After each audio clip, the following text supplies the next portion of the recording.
class revolt. So today I'm going to show you a clip from LBC showing a caller call in to talk about how he now feels after listening to Keir Starmer's speech at the Labour press conference held in Liverpool today.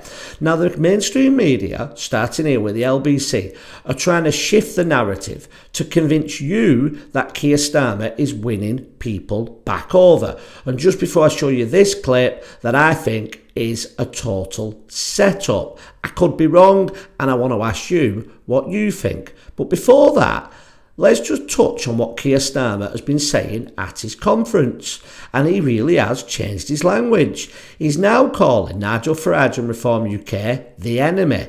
He's calling Reform UK policy racist. And he's talking about how they've got to fight back against this basically evil new movement that's coming from the right of politics. It's similar type of language that we've heard coming from the Democrats to Donald Trump in America.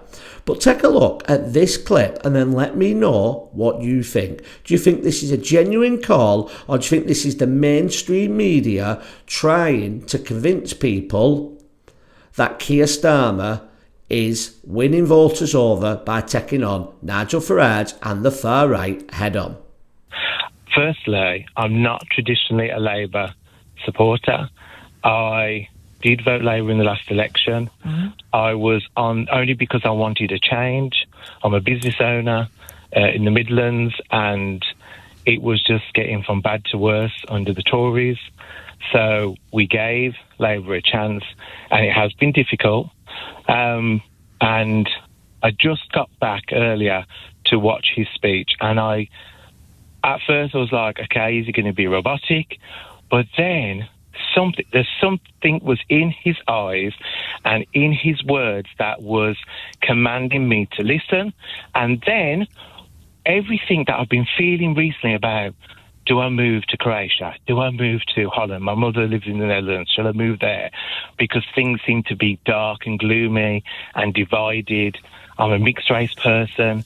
But when he spoke about Britain and being diverse, and he will fight, and was encouraging conference to fight, he had me up. I was standing up, ready to. I'm like, okay, I ain't going. I'm not leaving. Hooray, Why should I leave? So there you hear that caller. Now, the first red flag for me was when anybody tries to convince you that they're genuine. The caller starts off by saying he's not a typical Labour voter, making you think from the outset, oh, if this guy thinks Keir Starmer's now doing a good job, it must be right, because he wouldn't naturally vote for Labour.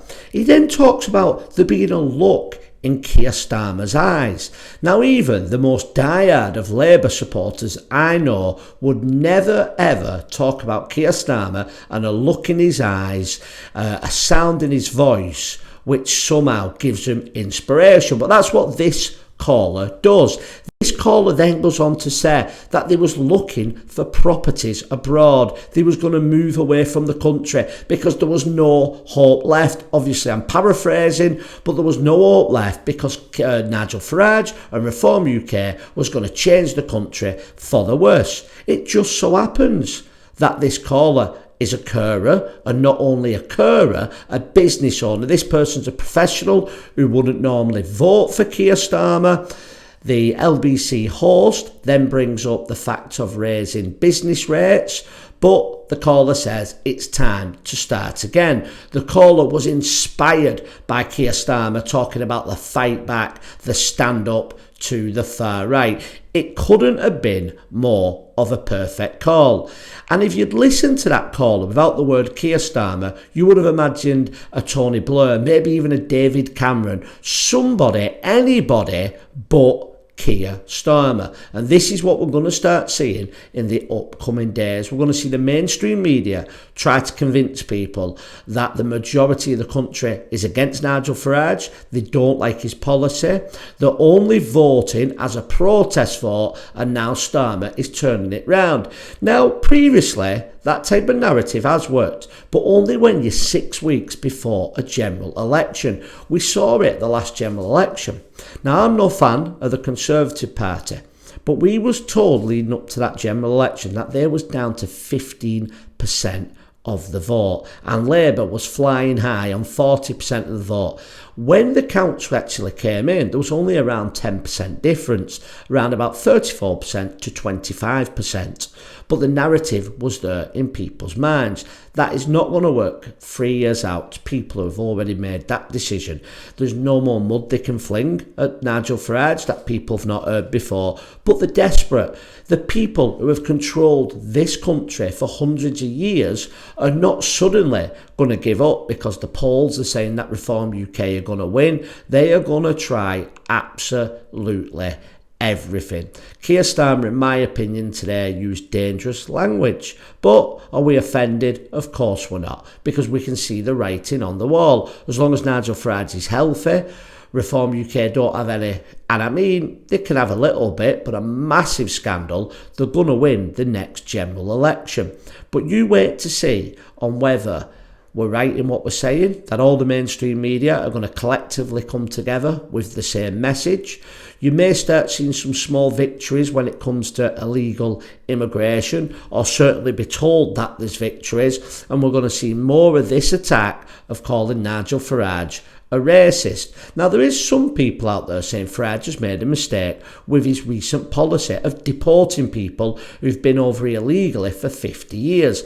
And that's because that's what the mainstream media are saying. But let's be honest, that's no policy what's come from Nigel Farage or Zia Rousseff, who's been the one who has been telling all the mainstream media what the policy will be. It will simply be people who have been over here during the Boris wave will have to reapply for work visas rather than it just being here for as long as they need. There will be a route to citizenship. They'll have to speak good English. They'll have to have a decent job. Otherwise, they'll keep applying for a work visa every 5 years.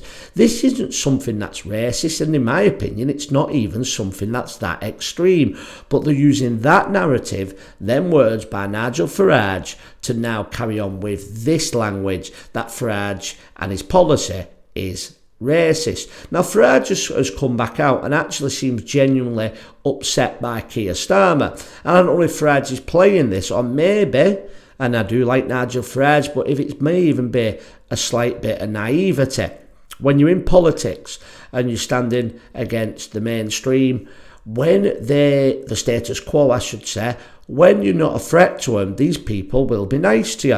When you suddenly become a threat, they're going to show their evil colours. And I just hope that Nigel Farage is prepared for what's going to come. There is nothing, and I mean absolutely nothing, over the next 3 years that they will throw at him or they will do in order to stop Nigel Farage being Prime Minister. The powers to be cannot allow anybody who is not controlled, who is not go along with their agenda on things like net zero, global warming. They're not going to let a Prime Minister come in who is just going to cut that without a fight. But let me know what you think with this LBC caller. I could be wrong, but when you fit them jigsaw pieces together, it looks to me like this is the perfect caller. They're ticking too many boxes for it to be legit. I think it was a stage caller. And what does that say about the mainstream media? To you and me, it's no surprise. We think the mainstream media is as corrupt as anything. We wouldn't put anything past them. But you've got to feel sorry for people who are just carrying on in their normal lives, who aren't following politics. They watch the news and they expect to hear honesty. And if what we're saying here tonight is right, and this is a stage caller, it just shows that every single thing you watch on your telly, you cannot trust. Thank you all for watching. Please like, share and subscribe, and I'll see you on the next video.